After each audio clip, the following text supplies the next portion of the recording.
اللہ تعالیٰ نے ایک حد بیان کر دی، فرمایا وَلَن تَرْضَىٰ عَنْكَ الْيَهُودُ وَلَا النَّصَارَىٰ حَتَّىٰ تَتَّبِعَ مِلَّتَهُمْ، فرمایا یہ یہودی اور عیسائی تم سے ہرگز راضی نہیں ہوں گے۔ یہ قرآن ہے، اور سادہ ترجمہ تفسیر کی بھی ضرورت نہیں۔ یہ معاہدے کر لیں، محبت کے وعدے کر لیں، یہ تم سے راضی نہیں ہوں گے۔ کب راضی ہوں گے؟ حَتَّىٰ تَتَّبِعَ مِلَّتَهُمْ، یہاں تک کہ تم ان کے دین کی پیروی کرنے لگ جاؤ۔ میرا جب پہلی دفعہ پاسپورٹ بنا تو میں نے سارا پڑھا، کتابیں پڑھنے کا شوق تھا شروع سے۔ اس کے ہر صفحے پہ لکھا ہے کہ سوائے اسرائیل کے، یعنی آپ پوری دنیا میں یہ سبز ہلالی پاسپورٹ لے کے جا سکتے ہیں، خبردار اسرائیل آپ یہ پاسپورٹ لے کے نہیں جا سکتے۔ یعنی اتنی نفرت کسی ملک سے کہ اس پر لکھ کے چھاپ دیا ہر صفحے پر کہ یہ پاسپورٹ سوائے اسرائیل کے ہر ملک کے لیے کارآمد ہے۔ آپ دیکھیں کہ اتنی بربریت اور اس جیتے جاگتے دیکھتے ماحول میں کہ جس میں ہر چیز کیمرے کی آنکھ دیکھ رہی ہے، اس میں اس قدر زیادہ اسرائیل کی جارحیت۔ اس کے جواب میں دو تین تازیانے ہیں یوں سمجھنے والے۔ ایک ہے کہ میں کوئی جذباتی بات کروں گا، آپ اس کی تائید کر دیں گے۔ ایک ہے کہ پہلوؤں پر غور کرنے کا وقت ہے کہ اتنے کٹھن ماحول میں بھی اگر مسلم امہ کے لیڈر بیدار نہیں ہو رہے تو آپ کو پس منظر سمجھنا پڑے گا کہ ہم نے نبی پاک کی محبت کے تقاضوں کو نہیں سمجھا۔ حضور سے محبت ہے نا، تو پھر نبی پاک کو تو سادہ طرز زندگی پسند ہے، حضور کو تو پسند نہیں ہے۔ اللہ کے محبوب نے تو دعا مانگ کے فقیری لی اللہ تعالیٰ سے۔ آپ کو پتہ ہے جب بندہ بہت زیادہ آسانیوں میں چلا جاتا ہے، بہت زیادہ اس کے پاس سہولیات ہو جاتی ہے، اس کا مرنے کو دل نہیں کرتا۔ خود نبی پاک علیہ السلام نے فرمایا قیامت کے قریب کافر تم پر جھپٹیں گے جس طرح بھوکے لوگ کھانے پر جھپٹتے ہیں۔ حضور کیوں، ہم تھوڑے ہوں گے؟ فرمایا نہیں، تمہیں دنیا سے محبت ہو جائے گی اور موت تمہیں بری لگے گی۔ اتنے بڑے بڑے بنگلے، عالی شان محلات، کس کا چھوڑ کے مرنے کو جی چاہتا ہے معاذ اللہ۔ نبی پاک کی محبت کا تقاضا سمجھو، ایسا نہیں کہ وہاں دولت آئی نہیں۔ حضور تو فرماتے ہیں کہ اللہ نے خزانوں کی کنجیاں میرے ہاتھ میں رکھ دی ہیں، لیکن میں نے عرض کیا مالک ایک وقت روٹی دینا اور ایک وقت کا فاقہ دینا۔ کنجیاں خزانوں کی اللہ نے دی۔ جب تک آپ اپنا طرز زندگی، یہ جو بہت دنیا کا پیار ہے نا، بہت زیادہ مرنے کی ہرس، یہ بہت زیادہ جینے کی ہرس تو اللہ تعالیٰ نے قرآن پاک میں یہودیوں کا طریقہ بیان کیا کہ وہ کبھی مرنے کی تمنا نہیں کریں گے کیونکہ جینے کی ہرس رکھتے ہیں۔ نبی پاک علیہ السلام کے غلاموں، طرز زندگی جب تک سادہ نہیں ہوتا اور جب تک یہ دنیا کے جھمیلوں سے کسی کو دولت دے کر پیچھے کر دیا جاتا ہے، کسی کو عہدہ دے کر چپ کرا دیا جاتا ہے، کسی کو اقتدار دے کر چپ کرا دیا جاتا ہے، رسول اللہ صلی اللہ علیہ وسلم کے سچے غلام، انہیں ایک بات کی سمجھ آ گئی تھی کہ ہمیں ہمارے رب نے کہا ہے قُلْ إِن كُنتُمْ تُحِبُّونَ اللَّهَ فَاتَّبِعُونِي يُحْبِبْكُمُ اللَّهُ۔ اے محبوب آپ ان سے فرما دیں اگر رب سے محبت کرنا چاہتے ہیں تو آپ کی پیروی کریں، اللہ خود ان سے محبت فرمائے گا۔ جب رب بھی ان کا ہو جائے گا، جب رب بھی ان کا کی محمد سے وفاتوں نے، تو ہم یہ جہاں چیز ہے کیا، یہ لوح و قلم تیرے، اس کا کیا مطلب ہوا؟ لوح و قلم، قلم لکھتی ہے نا تقدیریں، مقدر فیصلے، تو لوح و قلم تیرے ہیں، اس کا مطلب یہ ہے کہ پھر رب کریم تیرے اوپر فضل کرے گا، اور وہ جن فیصلوں کی امت کو دیانت سے چاہت ہے، اللہ اپنے فضل سے وہ فیصلے فرمائے گا۔ جب تک زندگی حضور کی غلامی کی طرف نہیں جاتی، وہ اللہ تعالیٰ کی تائید نہیں پاتی۔ حضرت عبداللہ ابن حذافہ رضی اللہ تعالیٰ عنہ کو رومیوں نے قید کر لیا تھا، اور جب رومی آپ کو قید کر رہے تھے، پکڑ رہے تھے، جنگ میں کچھ موڑ ایسا آ گیا کہ بظاہر مسلمانوں کے قدم پیچھے ہٹ رہے تھے۔ 1000 آدمی نے، 100 آدمی نے مل کے آپ کے گرد گھیرا ڈالا اور بڑی مشکل سے آپ کو گرفتار کیا۔ جب بادشاہ کے سامنے لے گئے نا، تو بادشاہ سے اس کا سپہ سالار کہنے لگا کہ بندہ ضائع کرنے والا نہیں۔ یہ بات سمجھیں آپ، ہماری طبیعت کے مطابق جو بندہ پورا نہیں اترتا ہم ضائع کر دیتے ہیں۔ حالانکہ اگر آپ کو مخالف صف میں بندہ کام کا نظر آئے تو آپ غور فرمائیں کہ یہ ہمارے قافلہ محبت میں کیسے شامل ہو سکتا ہے، اس کے لیے جد و جہد کریں تاکہ اس سے کام لیا جا سکے۔ اس نے کہا روم کے بادشاہ نے بندہ ضائع کرنے والا نہیں۔ وزیر نے کہا بادشاہ سے، اس نے کہا کیا کریں؟ کچھ ایسا کریں کہ یہ معاذ اللہ ہمارے دین میں آ جائے۔ اور قرآن مجید نے واضح کہہ دیا ہے کہ یہودی اور عیسائی تم سے راضی نہیں ہو سکتے حتی تتبع ملتہم، جب تک کہ تم ان کے دین کی پیروی نہ کرو۔ ان کو کسی طریقے سے معاذ اللہ عیسائی بنایا جائے۔ تو بادشاہ کہنے لگا 2-3 چیزیں ہیں جس سے کوئی بندہ بھی خریدا جا سکتا ہے، کر لیتے ہیں بات۔ اس نے سب سے پہلے حضرت عبداللہ ابن حذافہ سے کہا کہ جتنے پیسے آپ کہیں گے آپ کو ملیں گے، آپ اس دین میں آ جائیں معاذ اللہ۔ تو حضرت عبداللہ ابن حذافہ نا، کچھ لوگ بڑے سیانے ہوتے ہیں، بردبار ہوتے ہیں، بعض باتوں پر غصہ نہیں کرتے، ہنستے ہیں۔ حضرت عبداللہ ابن حذافہ ہنس پڑے، فرمانے لگے تجھے کس نے بادشاہ بنایا؟ تو بڑا بیوقوف آدمی ہے۔ اس نے کہا کیا مطلب؟ فرمانے لگے نادان، میں تو تلوار لے کے میدان میں آیا ہوں، مجھے دولت کمانی ہوتی میں تجارت کرتا، میں تجارت نہیں کر رہا، میں تو شہادت کے لیے نکلا ہوا ہوں، اور تو مجھے کہہ رہا ہے پیسے لے لے، کو عقل کی بات کر۔ اس نے دوسری بات کی،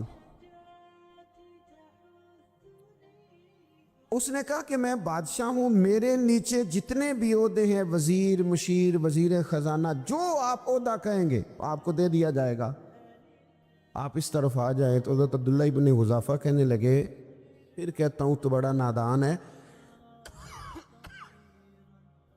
فرمانے لگے میں حضور کا صحابی ہوں، اور صحابی ہونے سے بڑا عہدہ دنیا میں ہے ہی کوئی نہیں۔ صحابہ وہ صحابہ جن کی ہر صبح عید ہوتی تھی، خدا کا قرب حاصل تھا، نبی کی دید ہوتی تھی۔ کہا تو مجھے لالچ دے رہا ہے؟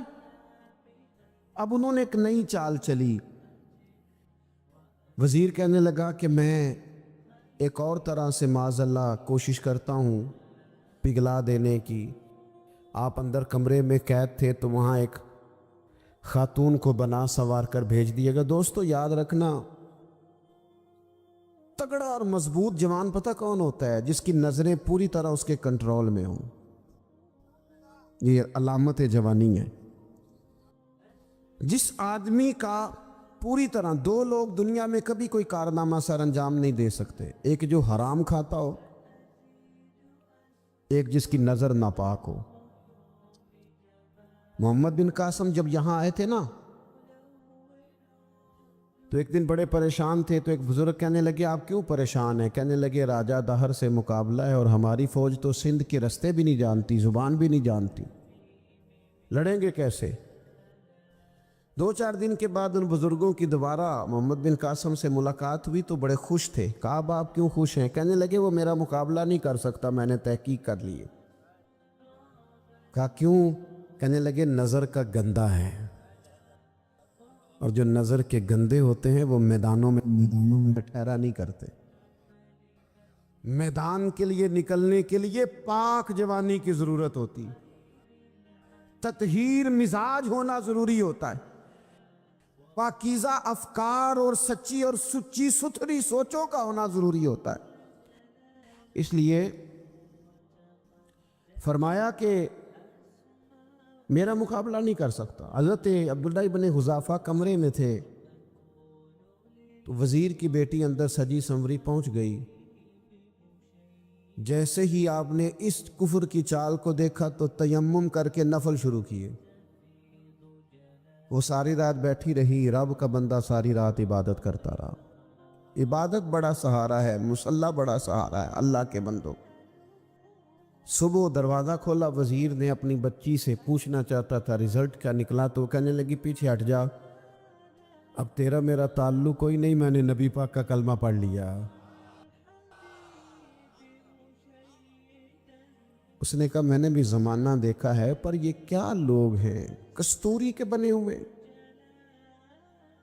سندل سے دھلے ہوئے ہیں، کہ میں ساری رات کمرے میں رہی اور 100 اور 1000 آدمی جس جوان کا مقابلہ نہ کر سکے، اتنا طاقتور جوان کمرے میں رہا اور اسے نظر اٹھا کے نہ دیکھا.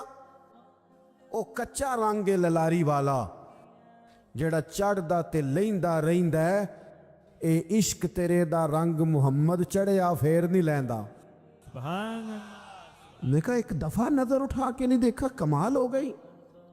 اتنے بڑے لوگ، اتنی بڑی سعادت مندی، فیروز بختی، معاملہ فہمی، حد ہو گئی. اللہ اکبر. دوستو، بادشاہ جب پوری طرح ہار گیا نا، اسے کہا مار دو.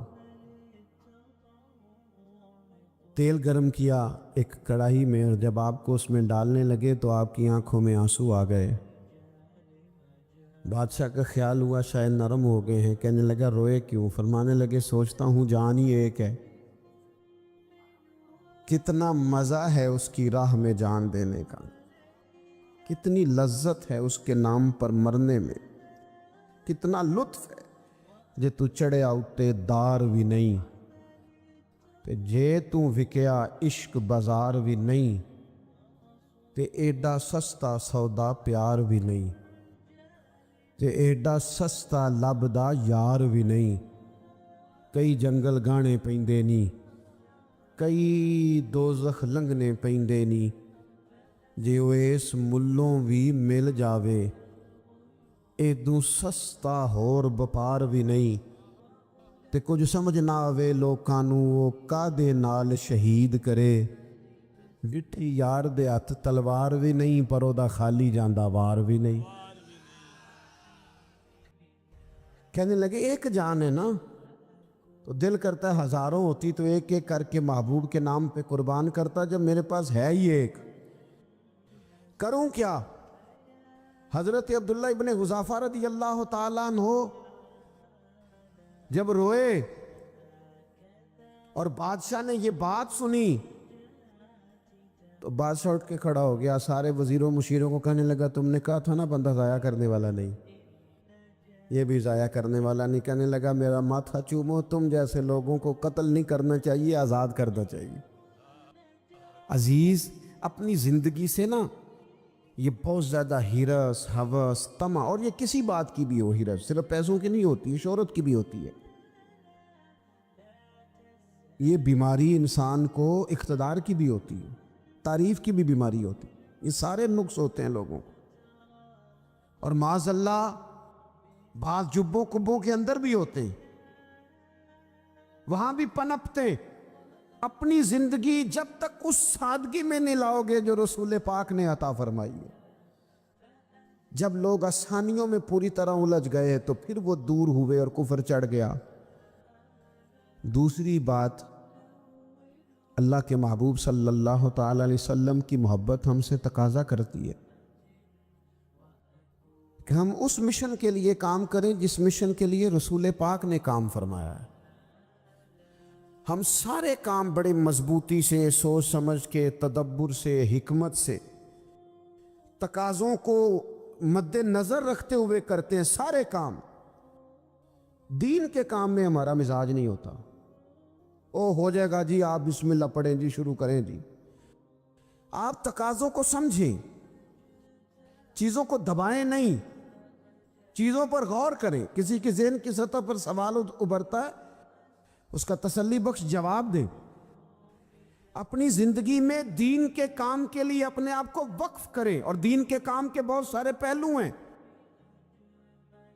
ہزاروں لوگوں کو قرآن پاک ٹھیک پڑھنا نہیں آتا، ہزارہا لوگ ہیں جو قرآن مجید کے مطالب سے آگاہ نہیں ہیں، دین کی بنیادی ضروریات سے لوگ نابلد ہیں۔ میں آپ کو کس طرح یہ بات سمجھاؤں کہ ہزاروں کی تعداد میں طلاقیں اس لیے ہوتی ہیں کہ مردوں کو طلاق کے مسئلے نہیں آتے، انہیں پتہ نہیں ہے کہ مجھے حقوق زوجین کے معاملے میں کیسے چلنا۔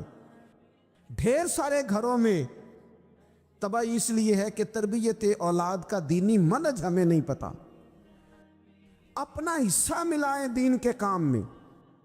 ایک آدمی کو اگر تو نمازی کرنے میں کامیاب ہو گیا، تیری زندگی بدل گئی۔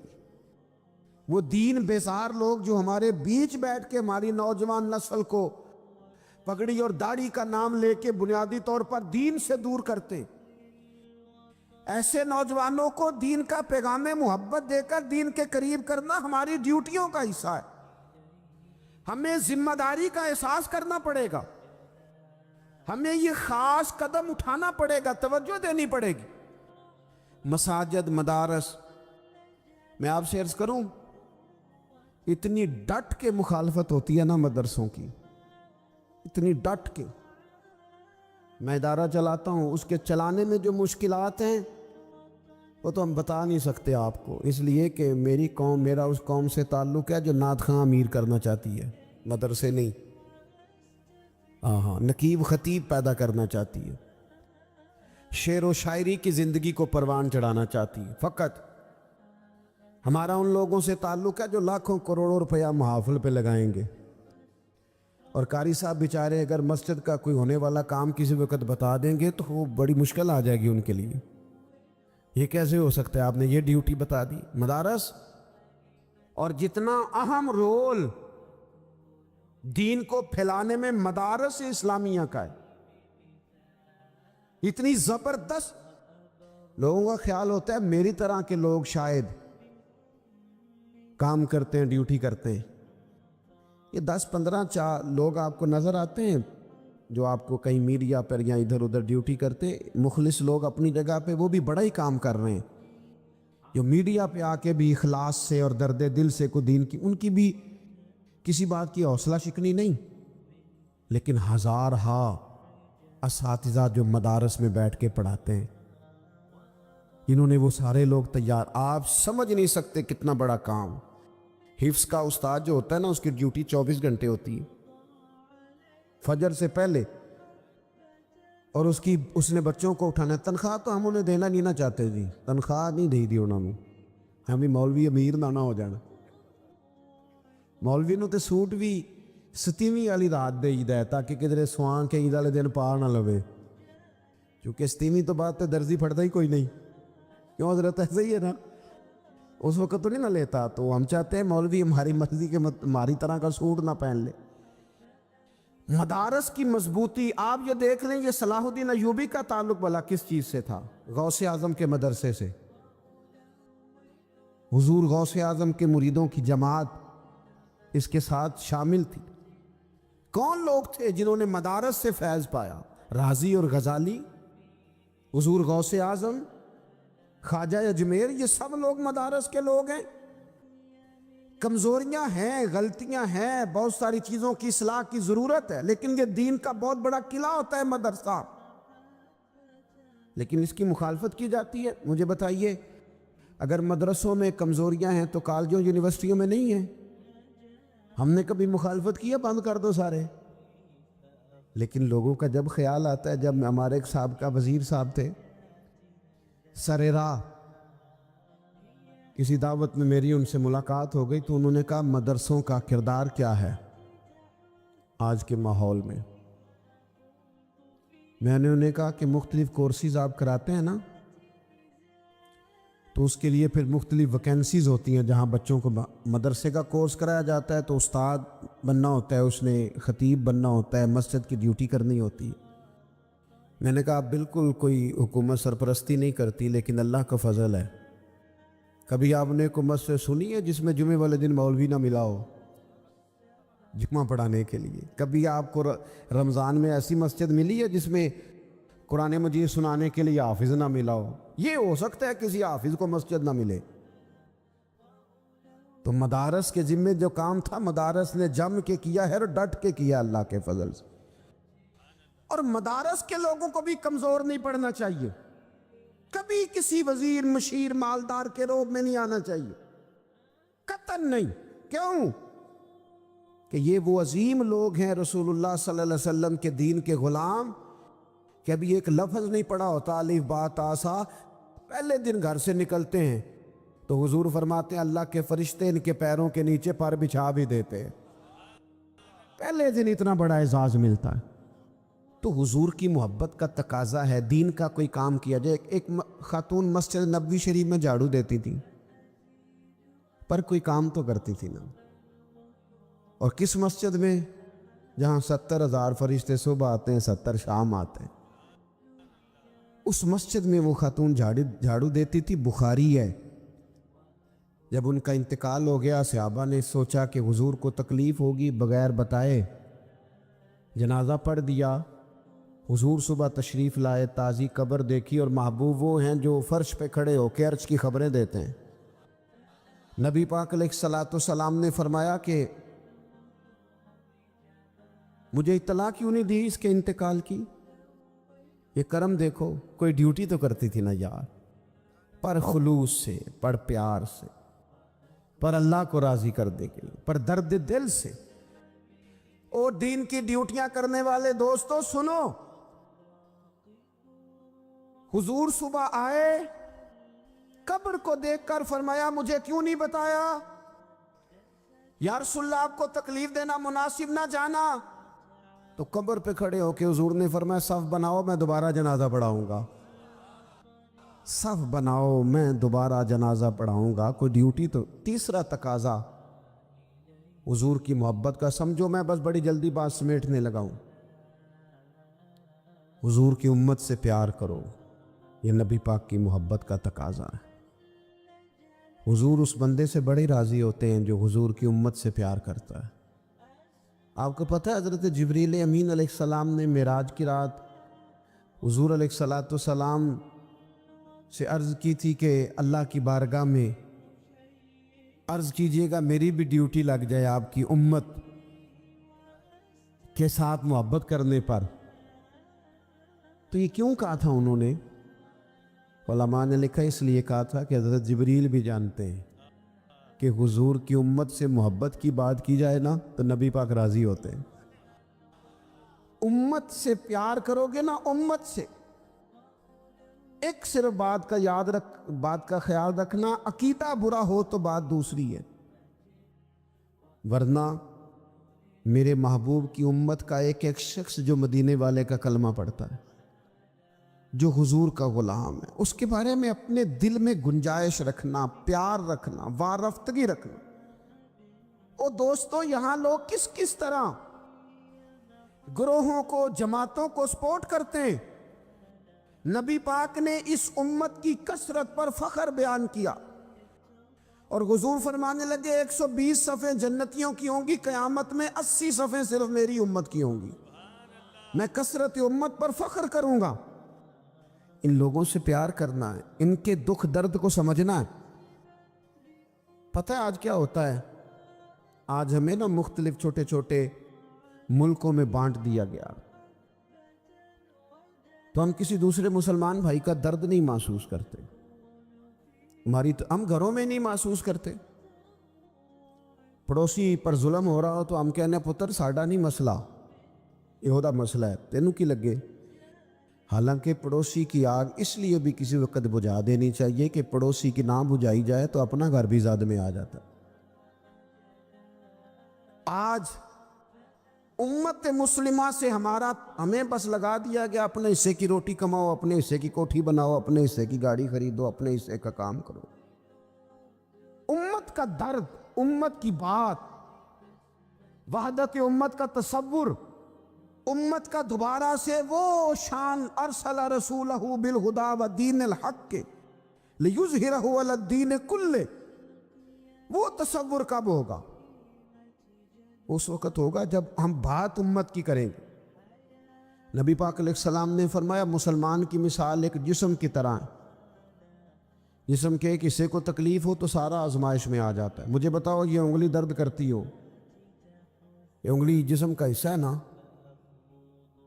تو میرا خیال ہے دماغ یہ کہہ دے گا کہ انگلی کی درد ہے نا مینوں کی لگے، دل کہہ دے گا کوئی نہیں ٹینشن لینی انگلی کا مسئلہ ہے نا.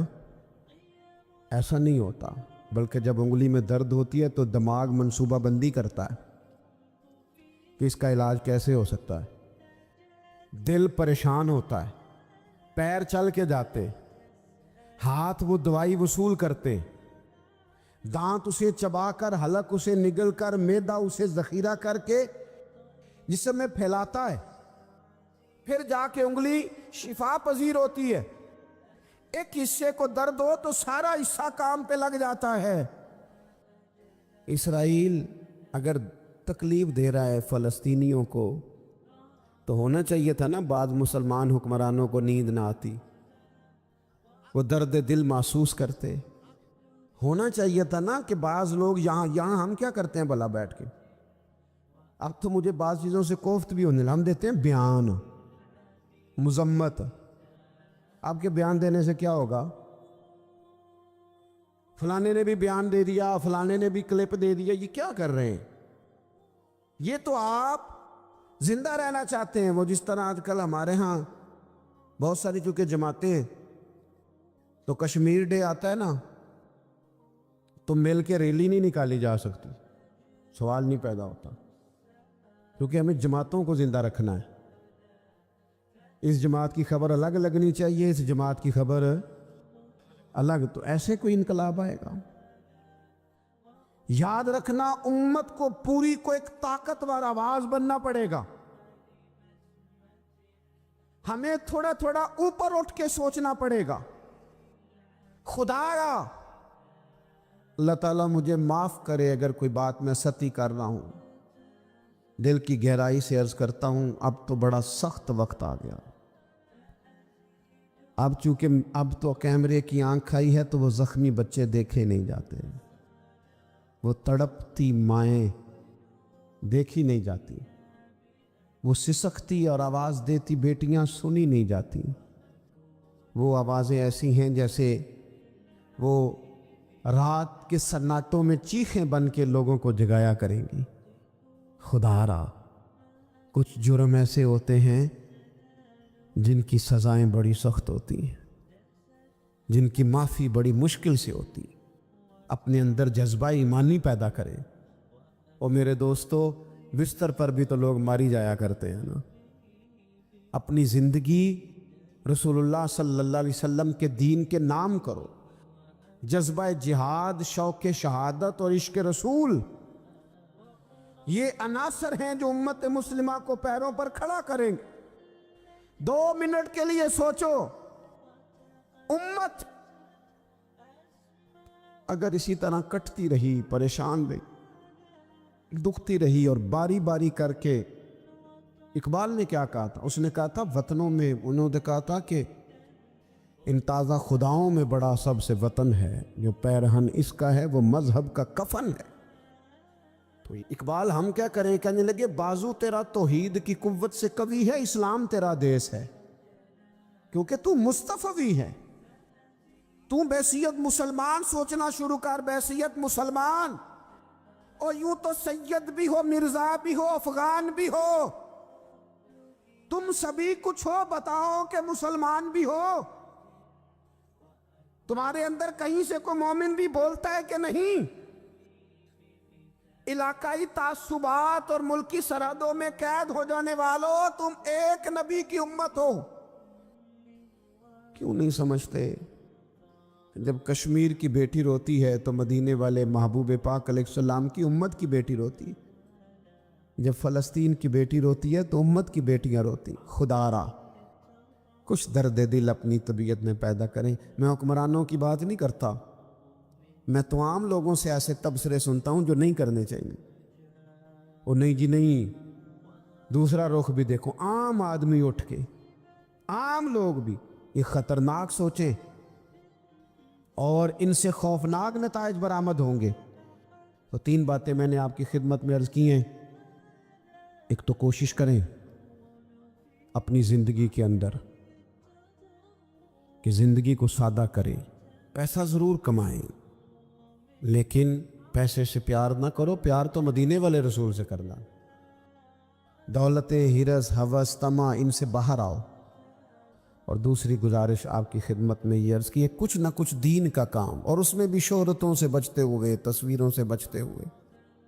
میں ہر محفل میں شاید کہتا ہوں میری فوٹو آ رہی ہے اور لائیو آ رہا ہے اور فلاں ہو رہا ہے، لیکن اس محفل کا خوبصورت انسان وہ ہے جو سب سے پیچھے بیٹھا ہے. وہ کسی فوٹو کے لیے نہیں آیا. اور میں ڈھیر سارے لوگ دیکھ رہا ہوں، یہ جو آگے بیٹھ جاتے ہیں بعض اوقات 5 7 10 لوگ، یہ بڑی تصویر سازی کرتے ہیں، لیکن جو پیچھے بیٹھے ہوتے ہیں ان کی کوئی فوٹو نہیں آتی. اور میں نے بہت سارے لوگوں کو دیکھا ہے کبھی موبائل کو ہاتھ بھی نہیں لگاتے، لیکن جن کے لیے آئے ہیں انہیں تو پتہ ہے نا کون کون آیا ہے. اور کچھ دین کے لیے کریں. اور تیسری گزارش آپ کی خدمت میں یہ ہے کہ امت بن کر بھی ضرور سوچیں اور امت کے دکھوں کا مداوع بھی کریں اور امت مسلمہ کا درد بھی اپنے سینے میں ضرور محسوس کریں. اللہ تعالی ہماری اس بزم کو. یہ ایک بات اور سن لیں جی، نبی پاک علیہ الصلوۃ والسلام نے ارشاد فرمایا، لائیں جی، حضور سید عالم علیہ الصلوۃ والسلام نے ارشاد فرمایا کہ جب تک بندہ اللہ کے بندوں کی مدد میں رہتا ہے نا، اللہ بھی اس کی مدد کرتا رہتا ہے. یعنی اگر آپ امت کے لیے سوچتے ہیں، کوئی امت کے لیے فکر پیدا کرتے ہیں، کچھ امت کی سوچیں لاتے ہیں، تو اللہ بھی مدد فرمائے گا. اور یہ بات اچھی طرح یاد رکھیں، جب بھی بندہ کوئی ایسا کام کرتا ہے نا جو خالص اللہ کی رضا کے لیے ہو، تو رب کی مدد ضرور آتی ہے. وَلَقَدْ نَصَرَكُمُ اللَّهُ بِبَدْرٍ وَأَنْتُمْ أَذِلَّةٌ